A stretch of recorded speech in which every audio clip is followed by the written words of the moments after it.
Could we see Milan Lucic head back to the Boston Bruins? It appears as though the Calgary Flames are not done making moves according to multiple sources, and the Bruins apparently have interest in their former rugged winger. Could he make a return? Could we see a trade between both teams? Plus, we also have some signings to discuss, and a really pretty significant almost trade that almost happened during the early part of free agency. We'll discuss all that and more coming up next. So welcome back to another video here at Top Shelf Hockey. As I mentioned, we have a variety of NHL news and rumors to discuss here today. First up, I want to talk about a few signings. We did get confirmation today that Alex Texier of the Columbus Blue Jackets has been reported in the last day or two here that he would not be returning to Columbus and would be signing overseas in Switzerland. That's now officially done. So Texier is officially suspended from the Blue Jackets and will be playing overseas. Like I said, apparently there was more information that I learned on his personal situation. The other day when we talked about it, I wasn't really aware. I knew there was a personal thing going on, but it wasn't quite clear exactly what it was. Apparently he's had two close relatives pass away very recently within the past year, and just wants to be closer to home, closer to family. And of course, where he lives, where his family lives in France, playing in Switzerland gives him a chance to be within a 4-hour drive. So it's not that far, it's not too bad, and it's a lot more convenient than getting across the ocean when playing in North America in the NHL. So we certainly want to wish Texier the best, and hopefully he can make a return to the NHL someday. He looks like he had a bright future, was just starting to break out a bit when he had to take the leave and head back home. So we'll see what the future holds for that young man. A few other signings here today. The Flyers have assigned a few younger forwards, including Wade Allison. He gets a 2-year deal. And they also signed goalie Linus Hogberg, who gets a 1-year deal.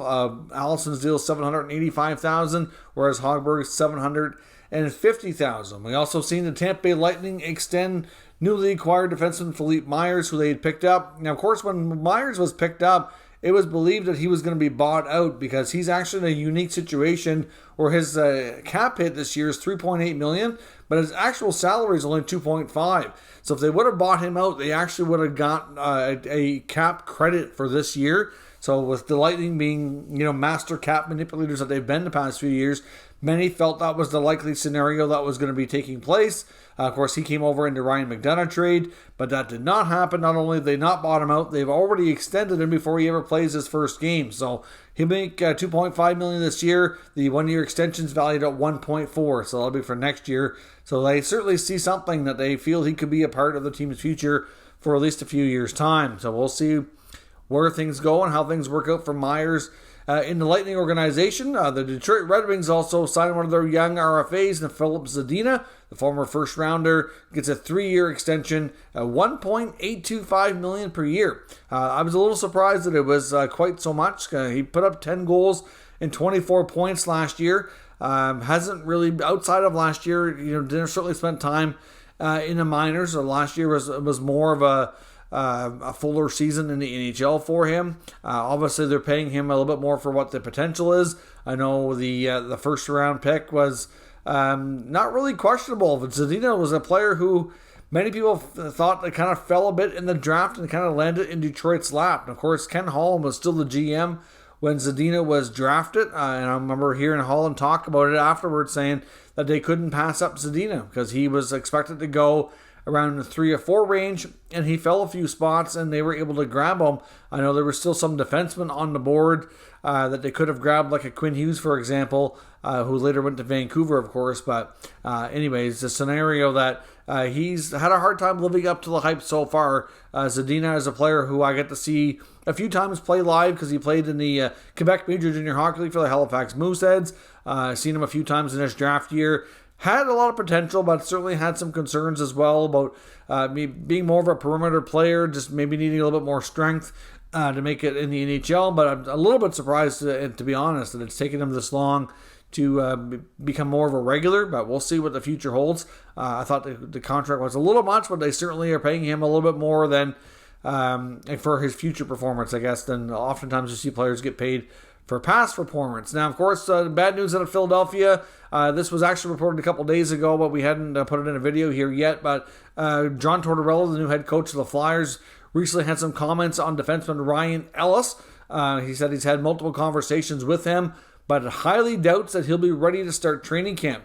Of course, we know that Ellis missed majority of last season and has had nothing but difficulty with the injuries he's been dealing with, something in the hip and pelvic area, and it's really been dragging on for an extended period of time. There was a point earlier that it was, some people thought that maybe he didn't even want to go back to Philadelphia, that he might prefer a trade. I don't know if there was any kind of issue with the medical team there or whatever, but it doesn't really appear that that's necessarily the case at this point. But I know Ellis is a player they had high expectations for. He's a really solid top pair D who they made, acquired in a trade where they gave up, obviously, different players here that moved around in a three-way deal. We saw Nolan Patrick and Cody Glass also involved in that same trade, and really, that deal hasn't really worked out for anybody, so to speak, so far.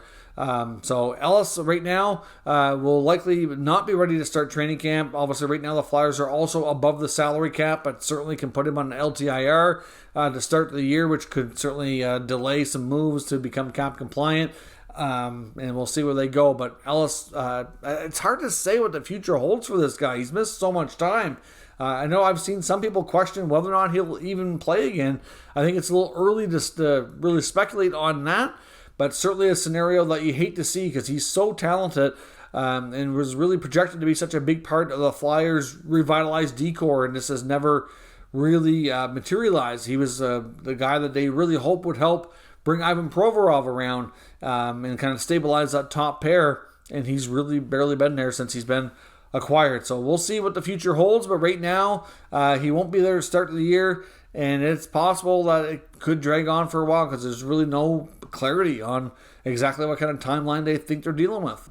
Now, one of the other items I wanted to quickly talk about here today, we'll probably expand on it a bit here in the next day or two, but on the latest 32 Thoughts podcast with Elliotte Friedman and Jeff Merrick, they also made mention here, Elliotte did, of a potential deal that was close to happening between the Montreal Canadiens and the Edmonton Oilers. It was really close to seeing a sign-and-trade scenario where the Montreal Canadiens would have signed UFA defenseman John Klingberg and then traded him to the Edmonton Oilers. Now, the whole reason, some of you might be, well, why wouldn't Edmonton just sign him themselves? The problem here is, for some teams, they didn't have space to be able to make a signing without shedding money. So instead of signing a player and trying to find a trade to become cap compliant, it was just easier if you could work out something with another team. Maybe that team helps you. They retain a little bit of money on the new contract, and then, of course, they get something from you in return for doing that, or maybe you get other assets to level out the cap or whatnot. But it's believed Klingberg would have signed. That wasn't really clear exactly what the contract would have been.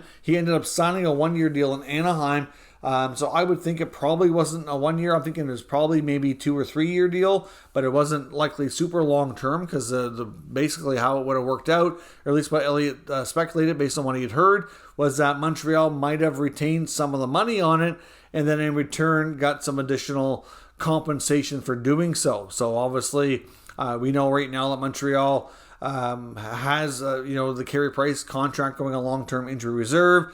They probably didn't 100% know at the time that was happening, but probably thought it was a good possibility, and certainly it could have helped out the Edmonton Oilers. They could have got basically some free assets, if you will, for taking on part of a contract for a year or two for John Klingberg. So I can't help but wonder if Tyson Barrie might have been one of the assets going to Montreal. You have to think maybe a guy like Warren Foegele or Jesse Puljujarvi could have been involved in the same sort of deal. It's hard to say exactly what it was all being discussed. Friedman didn't go into great detail as to what was likely on the table for both sides, just that John Klingberg was possibly going to be an Edmonton Oiler and do so via signing in Montreal and being traded. Now, we know Ken Hughes of the Montreal Canadiens has been on record saying that they certainly expect to make more moves and that the right side of their defense is an area they would certainly like to address, and that they don't want to, put too much pressure on their younger players, and they would like to have more of a veteran. Of course, they traded Jeff Petrie, who wanted, a bit more of an opportunity to play closer to home in the U.S., and so they honored that request and moved Petrie. But of course, they could use a veteran right shot defenseman who could move the puck and help produce a little bit offensively. So, Tyson Barrie could be that guy. Tyson Barrie's been a speculated name in the rumor mill here for the Oilers as a cost-cutting measure for some time now. A lot of that speculation kind of went away when we saw Duncan Keith retire. But of course, if they were going to be adding another defenseman like Klingberg, and they see that, if the Oilers view that as an upgrade, then I can certainly understand. But between Darnell Nurse, Tyson Barrie, Evan Bouchard, they have more than enough guys there that can run the offense and on the power play and things. They don't really need all of that there. They're not going to trade Bouchard, who's a young up-and-coming guy. They signed Darnell Nurse to a really expensive long-term deal that nobody's going to want to touch at this point, so that's not going to happen either. So if they are going to move somebody, Barrie would be the most likely guy to do that. So I do think it makes a lot of sense that the Montreal Canadiens would have interest there. And it, obviously, if Klingberg was going to be getting more money than Barrie, then obviously that's something that was a little bit too rich for Montreal. And would have made sense that if they could sign him, retain a little bit, and get Barrie or something else in return, that would certainly have worked out. So I can't help but wonder if these two teams may continue to talk again, and if eventually we could see a scenario where Tyson Barrie does end up in Montreal. Except we'll probably expand on that here in the next day or two. But we know that the Montreal Canadiens have an abundance of forwards, and we know that the Edmonton Oilers are possibly interested in adding a little bit of depth on the wings. So maybe we'll see a deal. Like I said, we'll talk about that a little further here in the coming days. But it's a very interesting tidbit of information there from the 32 Thoughts podcast, where we came close to seeing another significant move involving two of the Canadian clubs. Now, as I mentioned as well, I want to talk a little bit further about Milan Lucic. And we touched on this a few weeks ago. There was some information, some rumors about the Bruins having interest in bringing back Lucic. This all came after we saw a lot of the information pop up online about a lot of current and former Bruins celebrating. Tuukka Rask was having, I believe it was a wedding over in Italy. And there was a lot of, like I said, a big contingent of them that went over for this. A lot of information and videos and pictures surfaced online. We already had at that point the rumors of Bergeron and Krejci going back to Boston. And then there was rumors talking about maybe Lucic is next. Put the band back together, so to speak, as much as they can from 2011 and see what they can do.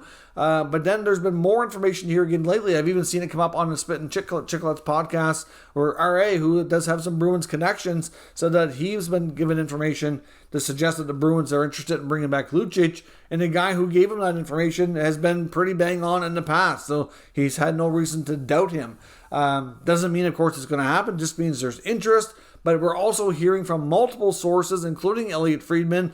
Calgary Hockey Now has articles on it. And there's even more in The Athletic talking about whether or not the Flames are done. A lot of people seem to think the Flames are not done. But then we're also hearing about Lucic to Boston. So you kind of put the two together and think, well, maybe that could be part of what they're still working on and part of what we could still see possibly happen here. The Boston Bruins do have some wingers that have been in the rumor mill that I know they would probably like to move. Now, the Flames are not in a predicament where they really absolutely need to move Lucic. I know they probably aren't crazy with his contract, but they are fond of what he brings to the locker room and to the ice and what he can do for them. So I would suspect that if they did move him, they'd want something in return that could play a physical style of game and give them some of the same attributes, maybe for less money. For example. So there is, a possibility, I think, that we could see this transpire. But of course, if you look at the Flames roster, though, they're not really all that deep in the forward group. Their top six looks pretty darn good after the moves they've made. You obviously still have Elias Lindholm, who's the only member of last year's top line in hockey there. But of course, you still also have Jonathan Huberdeau, who was acquired. You get the newly signed Nazem Kadri. You still got Michael Backlund. You still got some other pieces up there, but you're going to probably expect Andrew Mangiapane to play a consistent top six role this year as well. The top six really are not in bad shape. To me, it's the third and fourth lines where they could use some more depth. And I think that the Bruins could be a fit there. I mean, if you look at the fact that they've been trying to trade winger Craig Smith, so Craig Smith could be a good third liner for the Flames, contribute 15-20 goals. Maybe they bring in a guy like Chris Wagner, who was basically shuttered to the minors by the Bruins last year after 2-3 consistent years of being that enforcer type of role. So maybe he could give them a similar type of skill set that Lucic has been providing. So maybe that would be a deal that we could see. But like I said, the information on Lucic to Boston appears to be very credible. Doesn't mean it's going to happen, but it does make you wonder. Boston has a lot of players on very short-term one-year deals. They're going to have a lot of contracts expiring after the upcoming season. I do think this is going to be a bit of a go forward, do or die type of season. And I wonder, obviously starting with Marchand and McAvoy on long-term injury reserve is not going to help matters either. But they certainly have an older group that they're trying to win with. Obviously, a lot of the, long-time faithfuls that have been there a long time. And we'll have to see what happens. But the information on Lucic is persisting. We also have tons of information suggesting the Flames aren't done. So it does make me wonder if we could see a trade between the two clubs. You have to even wonder about Nick Foligno as well. Also can play a gritty type of game. Not exactly the same kind of player as Lucic, but certainly can give you some of those same things. Now, Foligno, though, does have a modified no trade where he can block half the teams in the league. So it might be tougher to move him if he doesn't really want to go to Calgary. But that's why I wonder if like Wagner, Frederick, Craig Smith, players like that could be involved on the Calgary side. So we'll see what happens. But let me know what you think of Lucic going back to Boston. Is this a credible, reliable thing that we're likely going to see here? Are the Flames done? What else might they do? They've certainly been linked to some other names too. And there was an article as well in The Athletic talking about the Flames. And if it's not a Lucic trade, could they maybe go after a guy like Lars Eller in Washington? He could help solidify their bottom six. They could go into free agency, sign players like Evan Rodriguez or Sonny Milano. There's certainly some interesting names out there who could play a middle six role and still give you some offense. Maybe there's others out there as well. There's lots of other names mentioned in the article, but I think they're the ones that probably make the most sense. So let me know your thoughts on what we discussed here today down in the comments. We'll talk about it further. If you're new to the channel, of course, make sure you subscribe and stick around. We'll keep you up to date with the latest news, rumors, and analysis of all 32 NHL teams. Thank you for watching, and I'll catch you next time.